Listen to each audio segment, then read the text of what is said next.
Newly released videos from the San Antonio Police Department offer a chilling, first-hand look at the harrowing events of January 22nd, when a call about a suicide in progress escalated into a violent, hours-long standoff.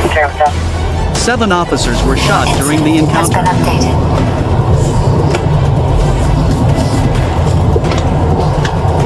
San Antonio 911, this is Liliana, D&E Police, Fire, The man at the EMS. center of the chaos, 46-year-old Brandon Poulos, was armed with high-powered rifles and had warned 911 dispatchers, if they come at me, I'm coming at them. Footage from multiple body cams and aerial infrared video shows the tense moments officers arrived at the apartment complex on Stone Oak Parkway. If they come at me, Around 8:30 p.m., shots rang out. An officer shouts, "Gun, gun, gun." And within seconds, the first injuries occurred. 911, do you please turn ambulance? I need the police. Emergency, hurry. My son has my gun and he's outside. He's shooting. You monitoring the shooting that we got in?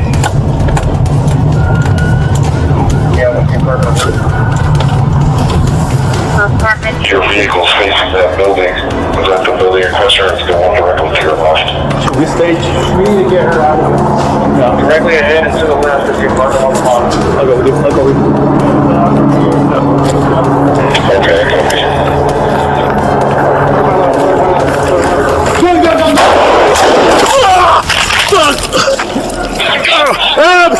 I'm hit! James, where are you at?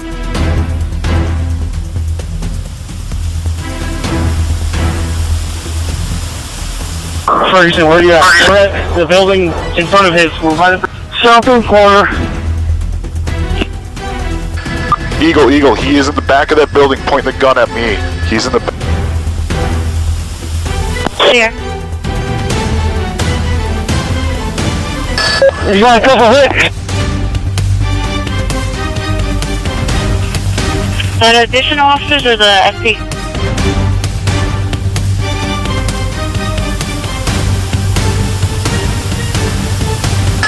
Eagle, I think we might have more officers hit. They took rounds and there were shots fired again. Rescue, I need to know if officers are down or not.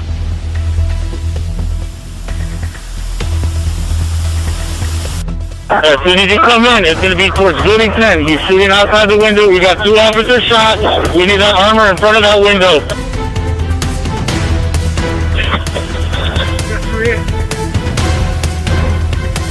I gotta move him backwards.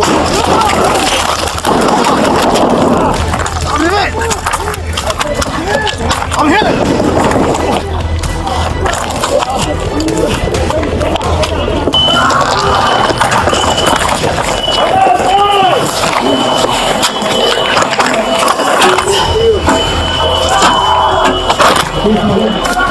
Poulos, at one point, aimed his weapon at Sab's helicopter before retreating beneath a truck, then into his apartment.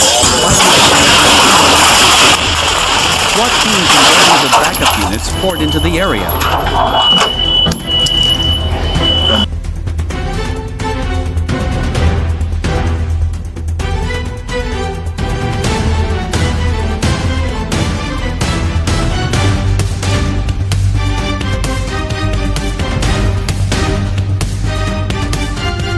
Just before 8 p.m., officers were dispatched to the 18,700 block of Stone Oak Parkway for a suicide in progress call. During the 911 call, the male caller made statements indicating that he was suicidal. He also informed the call taker that he had firearms and threatened to harm any officer who approached him. San Antonio 911, this is Liliana, D&E Police, Fire, EMS. Probably the police. I'm over here at apartments Stone Oak, right by the golf course. I'm fixing to shoot myself. And they better be careful. I have high-powered rifles and everything. If they come at me, I'm coming at them. As officers were coordinating their response at a nearby parking lot, a second call came out at the location. 911, do you please turn ambulance? I need the police. Emergency, hurry. My son has my gun and he's outside. He's shooting. This time, it was for a shooting in progress called in by the suspect's family member who was at the location. Multiple calls were also made to 911 about the shooting at the location. Officers immediately made the location of the shooting, Just before 8:30 p.m., as officers approached the breezeway, the suspect fired shots at them. One officer yelled out that he had been struck by gunfire. This officer was transported by another officer in a Despite marked hours patrol of vehicle to a negotiations, nearby the hospital. standoff ended with police firing from armored vehicles. Recently released from jail for alleged domestic violence, was killed in the exchange. A medical examiner confirmed he Eagle died from helicopter multiple monitored the gunshot scene wounds. from above the suspect's apartment building and informed arriving officers that the suspect was hiding behind a truck near the building preparing to ambush. Ferguson, where are you at? We're at the building in front of his. We're by the... The suspect pointed a firearm multiple times at Eagle. Eagle, he is in the back of that building pointing the gun at me. He's in the... The suspect then took cover under a truck. Just after 9 p.m., officers on the ground were developing a plan to take the suspect into custody when the suspect suddenly came out from under the truck, pointed the firearm multiple times at Eagle, and ran back into the apartment. Once inside the apartment, the suspect began shooting out of a window towards the officers, striking additional patrol officers. At least one officer returned fire at the suspect. Multiple injured officers were transported to local hospitals either by EMS or by other police officers. A perimeter was set up around the apartment until SWAT arrived at the scene. As soon as you come in, it's going to be towards building 10. He's shooting outside the window. We got 2 officers shot. We need that armor in front of that window. Here is another view from an officer's body-worn camera of when the second group of officers were shot by the suspect. I started moving backwards.